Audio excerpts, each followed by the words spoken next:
Americans just spent $27.5 billion proving love has a price tag in 2025. But what if I told you that the couples spending the most are actually the least happy? We're diving into the challenge of figuring out if love really has a price tag, and I'm putting it to the test. Love is one of the most powerful feelings we experience, yet it often feels like society puts a price tag on it. Think about it. Flowers, chocolates, expensive dates, and gifts are all ways we show love and affection. But do these gestures really measure the depth of our feelings? It seems like sometimes the more we spend, the more we're expected to show our love. But here's something fascinating. When someone receives a gift, their brain releases dopamine, serotonin, and oxytocin, chemicals directly linked to happiness, reward, and bonding. This neurochemical response explains why gift-giving has been fundamental to human societies for millennia. It's not just about the money, it's about the psychological impact of giving and receiving. Understanding whether love can truly be measured in monetary terms is tricky. Some people believe that love is about the experiences we have and the memories we create, which can't be bought or sold. Others argue that the gifts and gestures we make show just how much we care. Then there are those who think love is about finding that perfect balance between spending money and showing affection in more meaningful ways. The challenge gets even more complicated when we consider romantic gestures.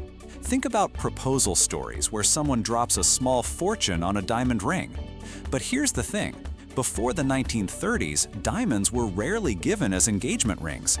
The De Beers Company's A Diamond is Forever campaign, launched in 1947, fundamentally transformed how we think about love and commitment.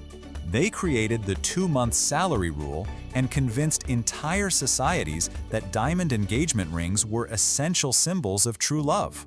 Today, the average engagement ring costs $6,527. Yet research suggests this price tag doesn't correlate with relationship quality or longevity.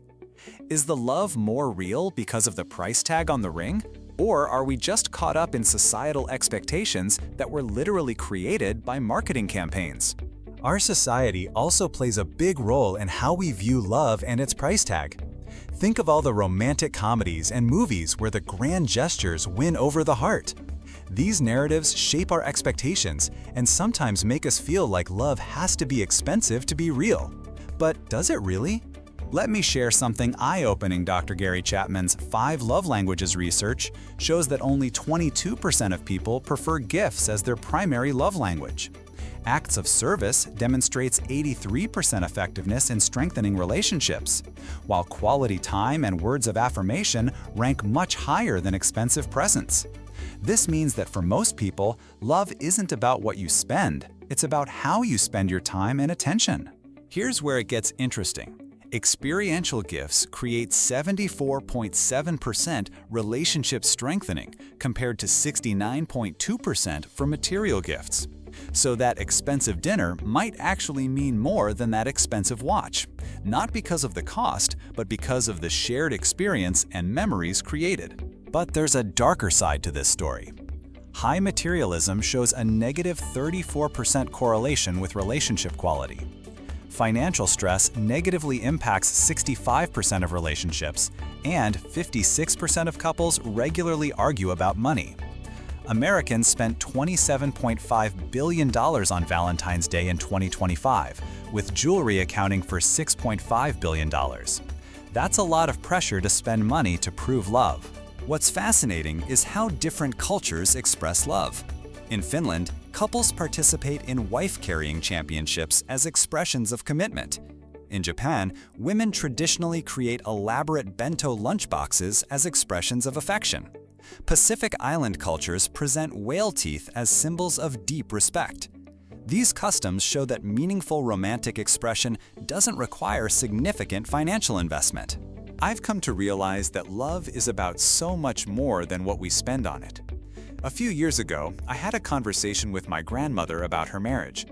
She told me that the reason their marriage lasted so long wasn't the expensive vacations or gifts, but the simple moments they shared, the laughter, and the support they gave each other.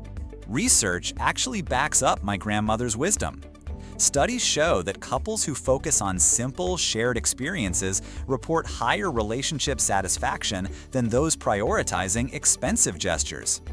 Mindfulness in relationships reduces perceived stress and increases satisfaction for both partners.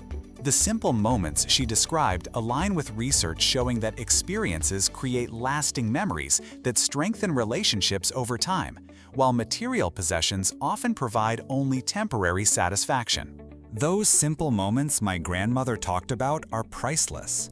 Love isn't about what we buy or the money we spend, it's about the connections we make and the memories we create.